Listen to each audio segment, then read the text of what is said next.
I think one of the things that homeschooling does is it encourages students to think outside the box and to take initiative and to look for opportunities around them. I think that's what we're teaching them in the younger years. And that just translates really well into after high school and into the opportunities that they can pursue. This podcast is brought to you by BJU Press Homeschool. Homeschooling is an exciting adventure we take with our children. One of the most challenging parts of this journey is choosing the curriculum you want to use. BJU Press Homeschool is a curriculum you can trust. All the books, resources, and videos have been designed with you and your child in mind. Their curriculum is educationally robust and rich, taking into account that children have different learning styles, strengths, and needs. Mom, you are in charge. BJU Press Homeschool is here to come alongside and support you. Do you need help with the teaching load, or is there a subject you just don't want to teach? Their amazing video courses are available for all grades and almost every subject. BJU Press Homeschool believes that homeschooling can produce a new generation of students who know God, love their neighbors, and stand firm in their faith. For more information, go to bjupresshomeschool.com. That's bjupresshomeschool.com.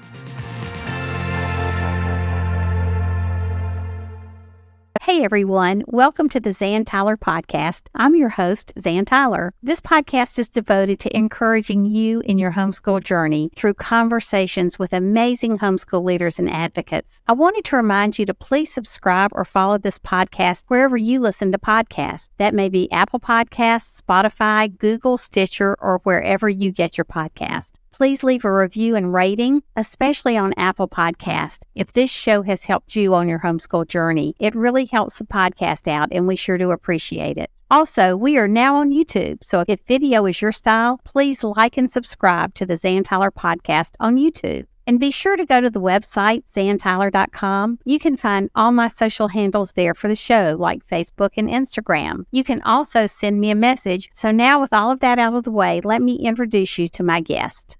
Today, I'm excited to welcome my good friend, Beth Martin. We've got a great conversation ahead for you on homeschooling in high school. After earning her Bachelor of Science in Education and Mathematics from Ohio University, Beth began her career in 1989 teaching middle school students math in Lexington, South Carolina. She left that job to become a full-time mom when her first child was born, with 2 more children arriving soon after that to round out the Martin clan. Beth and her husband, Steve, homeschooled all 3 of their children through graduation.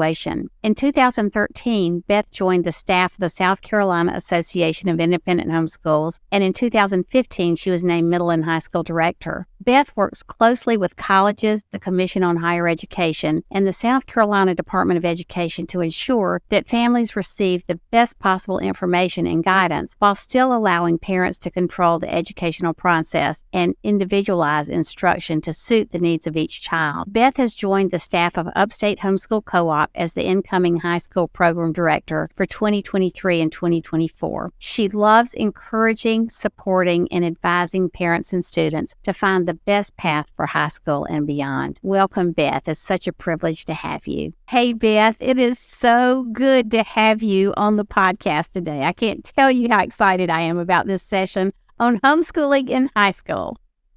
Thank you, Zan. I'm so excited to be here. This is an honor, and I'm really looking forward to it. Well, I want you to tell about your personal life first, and then we'll talk about how we know each other through working together at SCAES and what that is and what it does. So if you could just tell us about your homeschooling journey, what caused you to homeschool, how many kids you have, how long you homeschooled, all those interesting kinds of things. Yeah. So I grew up in a family of educators, and I went to college to be a teacher, a math teacher. I taught math in the public schools for 4 years, and then we started having kids. And so I stayed home with the kids, and the plan was always for me to go back to teaching after all the kids were in school. But after one child, 2 more quickly came along, and so we had 3 kids, and our oldest got to be kindergarten age, and we just had a real unsettled feeling about putting him in a public school setting. It just didn't feel like that's where God was leading us. And we heard something on the radio about a homeschool conference. We knew nothing about homeschooling, but we heard about a homeschool conference being held in our area. And my husband and I got a babysitter, and we went for the day. And we looked around and we looked at curricula, and then we went to this amazing workshop led by none other than Joe and Zan Tyler, if you can imagine. I know this story. Yeah. And I mean, I'm not saying this because I'm here today. I'm saying this, I tell the story all the time that was a pivotal day for us and a pivotal workshop for us. It really made a huge impact on the direction we were going. And we left that day saying, okay, I think we can give this a try. And my husband was a little more committed than I was. I was very nervous. It was really outside the box for me. But I kind of agreed that, okay, I could try it for 1 year. It's just kindergarten. I think we can probably handle that. Let's give that a try. And 17 years later, we graduated our last child from homeschooling. They homeschooled the whole way through. So it was a great experience. That's pretty amazing. So what made you continue on all those years and homeschool through high school? So I really feel like every year I had a moment. Probably more than a moment, several moments. Right. But I had a moment. Usually it came about February, maybe March, usually February, where I just started questioning and saying, Lord, do you really want us to do this again? I don't think my husband felt that same way, but I felt like I needed to ask that question every year. I just wrestled, I think, with the insecurities of, am I doing a good enough job? Because I was the primary one doing the instruction. He was working. And I just needed that confirmation. And, God was so gracious in every year, just confirming in one way or another, whether it was a variety of ways, but every year I just felt God confirming, no, I want you to keep going, just keep pressing on. And so we just took it year by year. As we got further in, it got a little easier to make that decision because I think we started seeing the fruits of what we were doing and the benefits of it. And that allowed us to press on a little bit more. I think as a homeschool mom, the most scared I've ever been is when I thought God was calling us to homeschool in high school. All along, our plan had sort of been, we were taking it a year at a time. And then it's like we're rocking along and we're seeing fruit and we think this is great. Joe was a high school and college athlete. He wanted the boys to be able to play sports in high school. We didn't have the Tim Tebow law back then. And I just, on a scale of 1 to 10, homeschooling in high school was like a 15 for me. I was much less scared the day I was threatened with jail by the superintendent than I was of homeschooling in high school. Of course, a lot has changed since the 90s when we were homeschooling in high school, the mid to late 90s, when we started homeschooling the 2 boys. But that was a real fear point for me because I was afraid, am I going to prepare them for college? What about Spanish? What about labs for John who wanted to go to med school? And I thought, I can't do any of these things, but it was amazing how the Lord provided, and we'll talk about that in a minute. But so let's talk for just a minute about how we met at SCAES. Would you mind just telling us tell everybody who's watching or listening today what SCAES is, what it stands for, and your role there? Yeah, so SCAES is the South Carolina Association of Independent Homeschools. And of course, Zan could give you the best history on it since she is the founder of that organization. But SCAES became pivotal to me as we were entering, I guess, late elementary. We were starting to have those questions. Can we homeschool through high school? And is this something we really want to press on with? And at that time, we were not a member of SCAES. But I did some research and we talked about it and prayed about it and just really felt we needed more support. And that's when we realized that we could turn to SCAES to get that. And I just can't tell you how much support we've received from the counselors. I could go into the office in person and talk with my counselor. I could talk to her on the phone. I could email. I just had somebody else who was walking the journey with me. I didn't have to think so hard about filtering out the good and the bad information around me. I had somebody who had already done that work, who had already done the research for me and could come alongside me. Now, in South Carolina, you do need to join an association. There's 3 options to homeschool legally, and SCAES is option 2 in the law, named by name, which is an amazing thing. And that, I think, in the high school years just brought us great comfort, especially, and allowed us to be able to press on and continue homeschooling.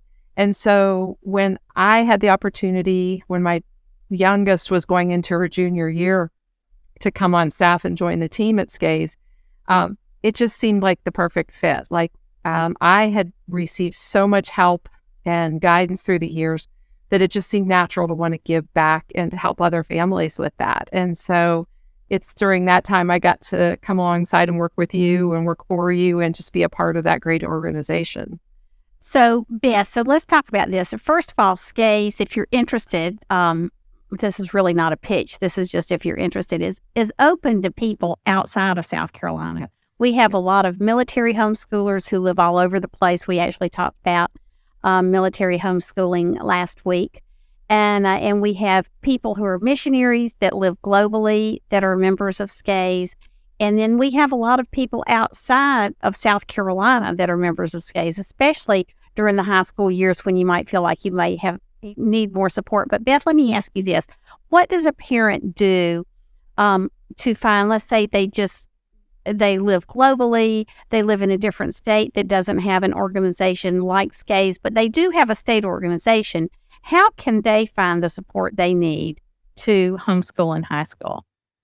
Yeah, so if you want to join SCAYS, as you said, that's definitely an option. We do work with families all over the country, all over the world, missionary families. That's a big part of what we do, is just helping those families navigate, because many of those families that are in other countries want their students to be able to come back and attend college here in the States. And so knowing what is required is helpful. But if you don't have an organization like SCAYS, you don't want to join one like SCAYS, you're just going to have to work to network and find that state association, talk to them. You have to reach out, you have to do your research. And you do want to make sure that you're following the homeschool laws, and Homeschool Legal Defense Association, HSLDA, is the go-to place to learn all about that. And they're a great organization to come alongside you as well. So Beth, let's just start now about talking about why homeschooling in high school is so intimidating. Yeah.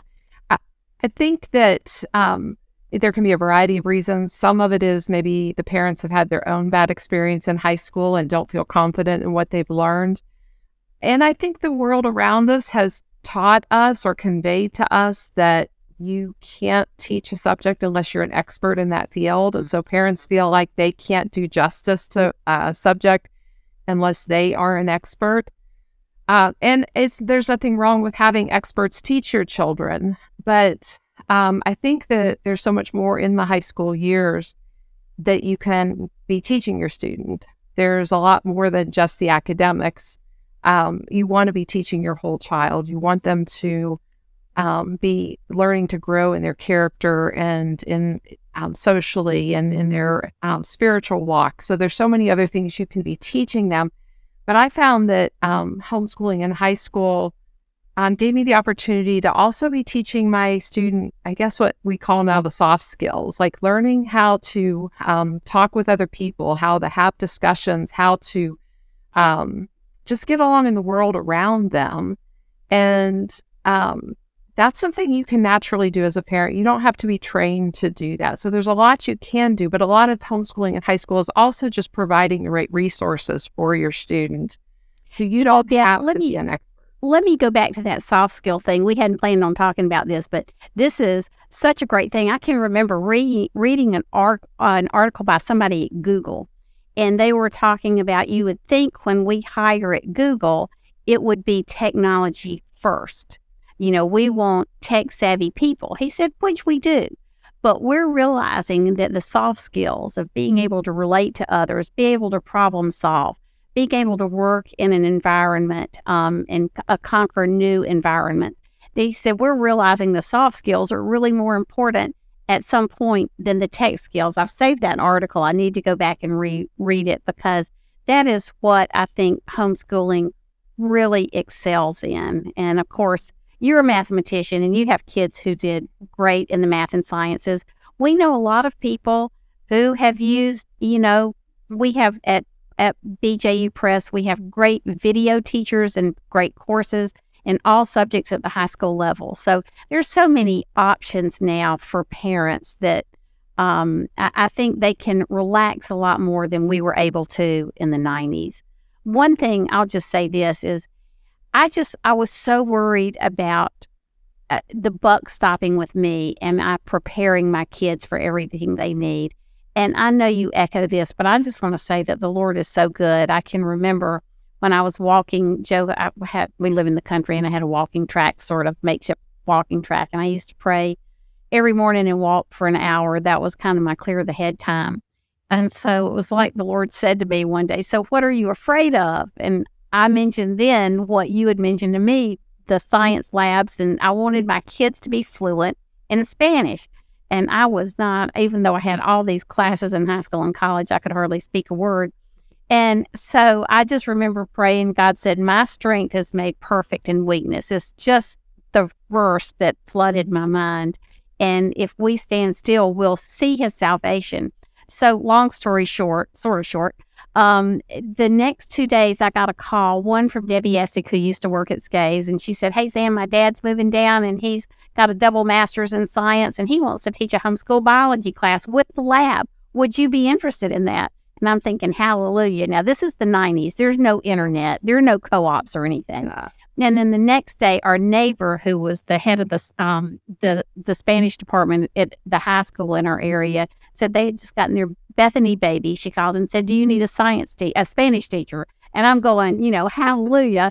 And so I just, the Lord meets us.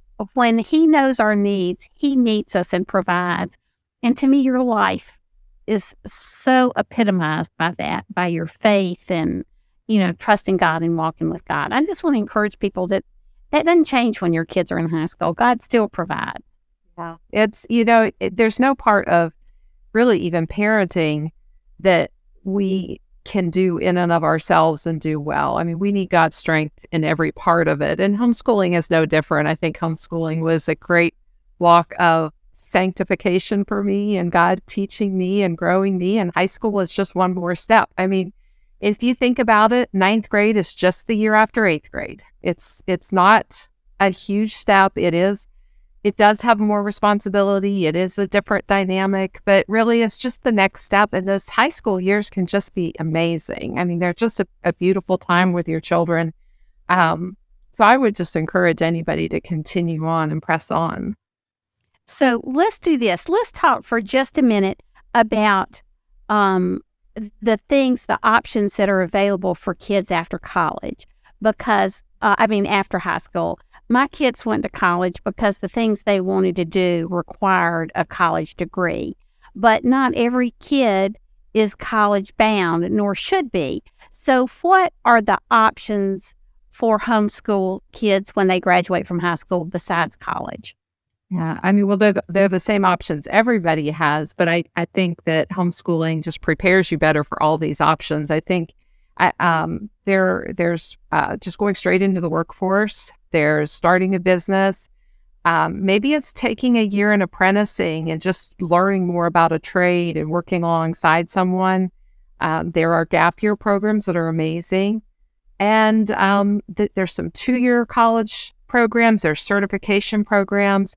The military is very welcoming of homeschoolers. There's just so much out there to consider. And I feel like the last 2 years, people are starting to open their eyes to all those possibilities. So Beth, talk just a little bit about the military option, because I know you have been to 2 conferences put on by the Army that is an Army Educators Conference, but they were also really keyed in on telling us about what's available in the Army for homeschool grads. Yeah, it's, I remember the day when I thought homeschooling meant you give up that option of going into the military, but that's no longer the case. They're very open and welcoming.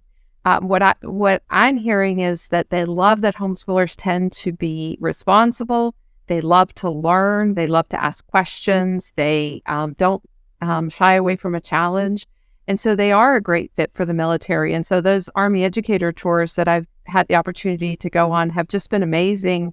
to talk with Army personnel and learn more about what they're doing and just how open they are to homeschoolers coming into the. So briefly, we don't want to get into all the details and the weeds of this, but there is a test that people could take their senior year in high school to see where they would fit in the military scheme of things. And is that the AMFAB? I can't. ASVAB.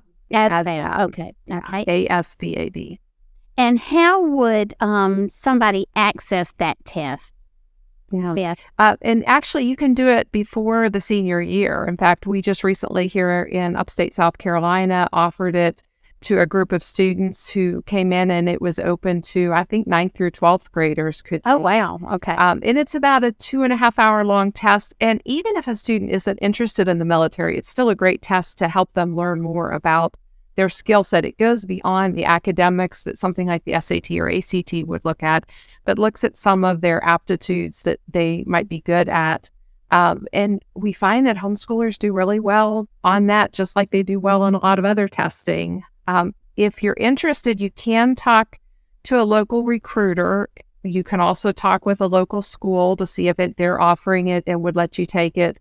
I know in South Carolina, there's several homeschool organizations that are setting up group testing. In fact, SCAES has one here in the month of February that they have set up for students in the Columbia area. Well, one thing I wanted to mention is that because of you, Beth, we were able to attend the Army Educator Tour at Fort Stewart this summer. Mm-hmm. And it was in June in Savannah, the Savannah area. And Joe and I were so fascinated. We were able to talk to a 2-star general that was there. And we asked him after dinner one night, what got you interested in homeschooling? And he said it was one of the top classes. I can't remember if it was on, explosive devices or whatever, but the toughest class they offer to trainees in the military. And so I think everything was virtual at this point, and he came on and he said, who was the number one in the class? And he raised his hand and he said, we'd like to recognize your school publicly. What school did you go to? And the homeschool the graduate said, well, I was homeschooled. So the second and the third students in that class, when he asked, we'd like to recognize your homeschool, where'd you go to, your high school, where'd you go to school? They were all homeschooled. And so this general said, I might be a little slow on some things, but it didn't take me long to realize that we have a wealth of homeschooling offers a wealth of information, and that he was just really so impressed. And like you said earlier, this hasn't always been true. They wanted our kids to take GED coming out of high school or do other things, but now they're gladly accepting homeschool students. And so I think that's really great. So talk for just a minute, Beth, about starting a business and the entrepreneur opportunities, because I know you've seen kids who have graduated do all types of things. Yeah. I think one of the things that homeschooling does is it encourages students to think outside the box and to take initiative and to look for opportunities around them. I think that's what we're teaching them in the younger years. And that just translates really well into after high school and into the opportunities that they can pursue. But definitely we see students who are jumping into the business world. Maybe they start small. Some of them even start small in the high school years. We've known of some students who will start little side businesses in the high school years that then allow them to dabble in it and experiment a little bit and then proceed further after they graduate. So it's definitely, I think, the mindset of homeschooling and how students think that really facilitate that.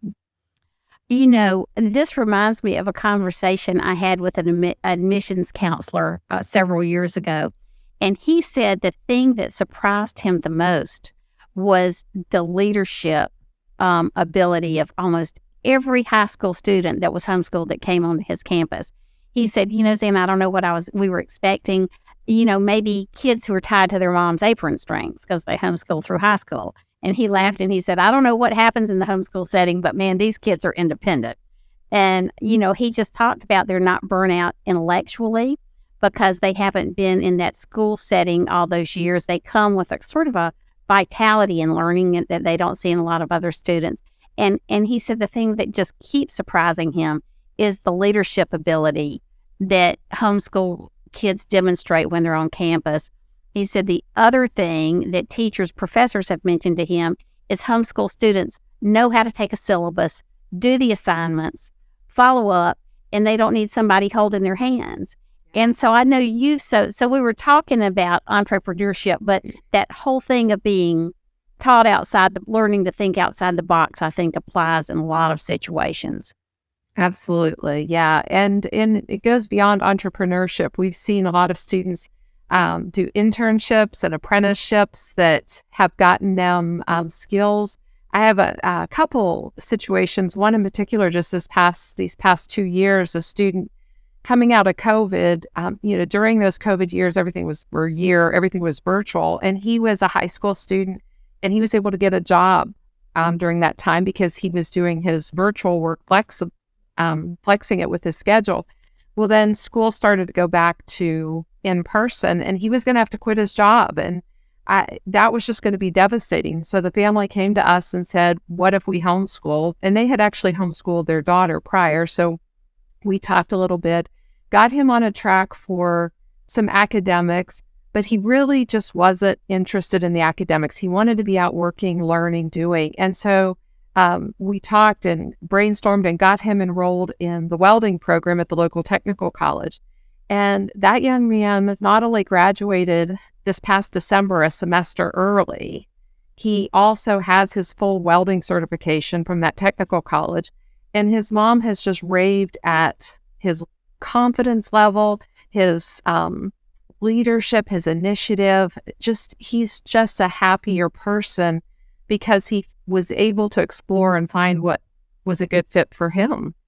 Oh, that's pretty amazing. And I don't think it's uncommon either. I think that happens a lot in homeschooling. It does. I look back at my homeschooling and I think about all the mistakes I made. Sometimes it's a little overwhelming as I get to interview so many people who are experts in homeschooling or experts in, different things. But one of the probably maybe a big mistake that I made that ended up having a happy ending was when we started homeschooling Ty in 9th grade. Lizzie was just starting 1st grade. I was teaching her how to read. And here's John in middle school. So John was always a very precocious learner. And so as I'm trying to think, like I say, this is back in the day, no co-ops, no online classes, nothing like that. Thinking, how am I going to do this? So I looked at John at the beginning of the school year, who's in 7th grade. And I said, John, I proclaim you to be in high school. Bless his heart, we just skipped middle school for him. And so he did everything Ty did, took all the same classes, had the same Spanish tutor, did the same science classes, and he finished up most of his work at the end of the 10th grade. So we had 2 great years. I mean, he still had some schoolwork to do, but he was so involved and team-packed and serving on their staff and traveling the country and staffing classes for them. And he had a chance to travel with a friend of ours who traveled a lot for periodontal conferences and saw a lot of ecosystems. So he put together this eco course, half credit, of all the places he had seen, and he did some reading. And so, it really is fascinating what you can do when a child has some free time to pursue their own interest and the way God made them. Yeah, absolutely. We see that all the time. And I think that's one of the great benefits. Homeschooling really doesn't take as much time in your day. It shouldn't take as much time in your day.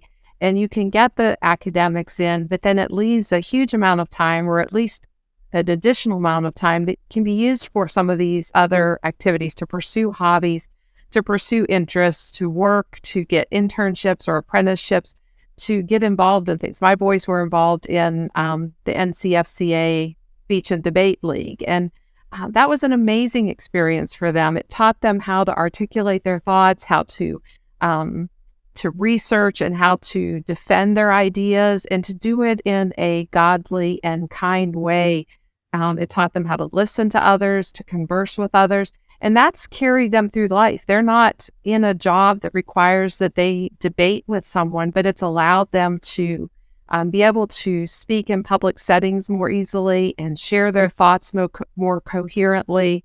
And so those opportunities that you have in high school to do some of those other things, and that involved for us traveling to tournaments where we might be gone for a Wednesday through Saturday, and so we could adjust our schoolwork around that schedule.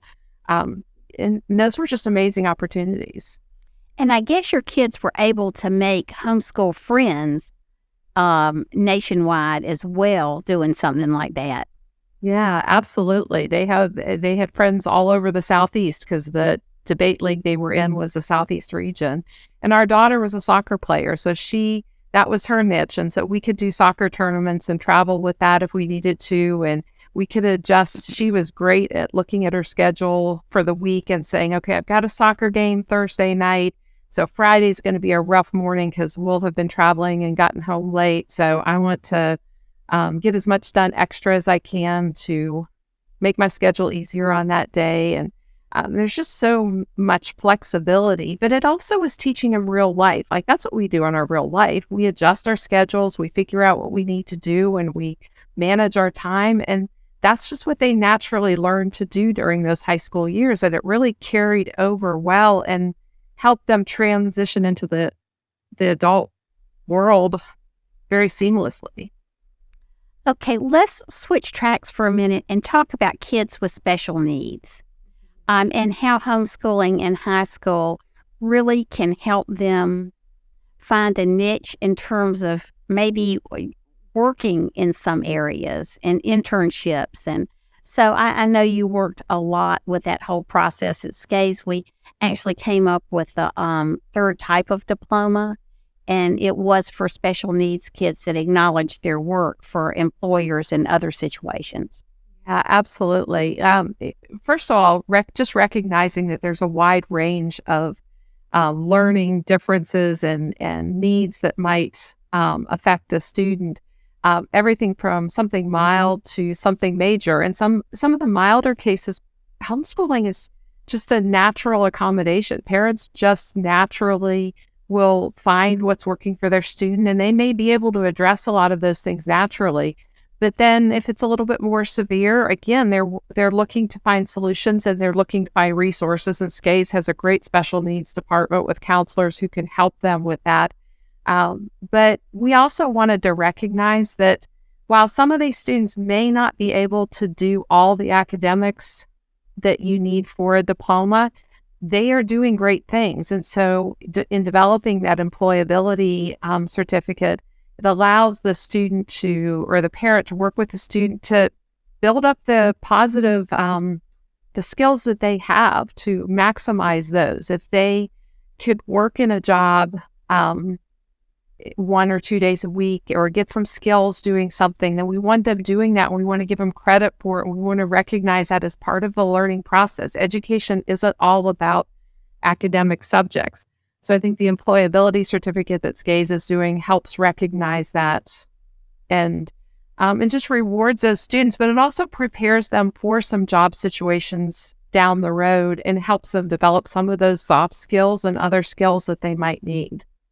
You know, and for parents living everywhere, I mean, whether they're global or whether they're in the United States and other states besides South Carolina, which we happen to address there, if you have a child with special needs, you do have an opportunity to really work with them and see their employability possibilities.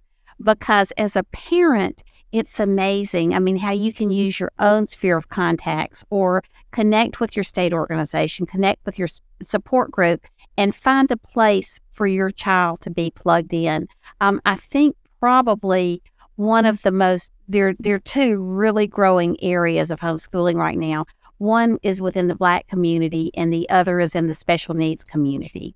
And for special needs, it's just, we're seeing so many kids coming out of special needs classrooms and going into homeschooling just for all the reasons you just mentioned. Yeah. And there are organizations out there where, I mean, maybe your child is already going to therapies And so you take them, the homeschooling allows you more flexibility to go to those therapy appointments to get some added help in some specific areas.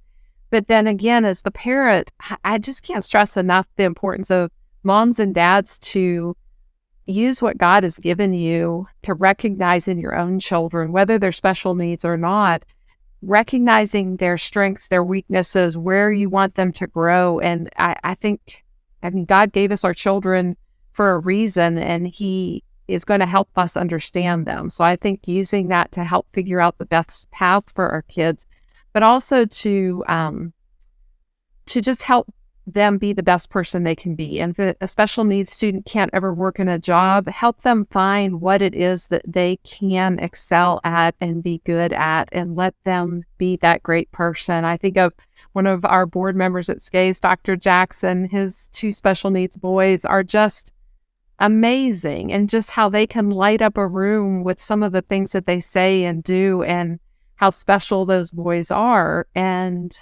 whether they ever work in a formal job or not, they are beautiful young men that God has created. And I think homeschooling allows us to celebrate that even more.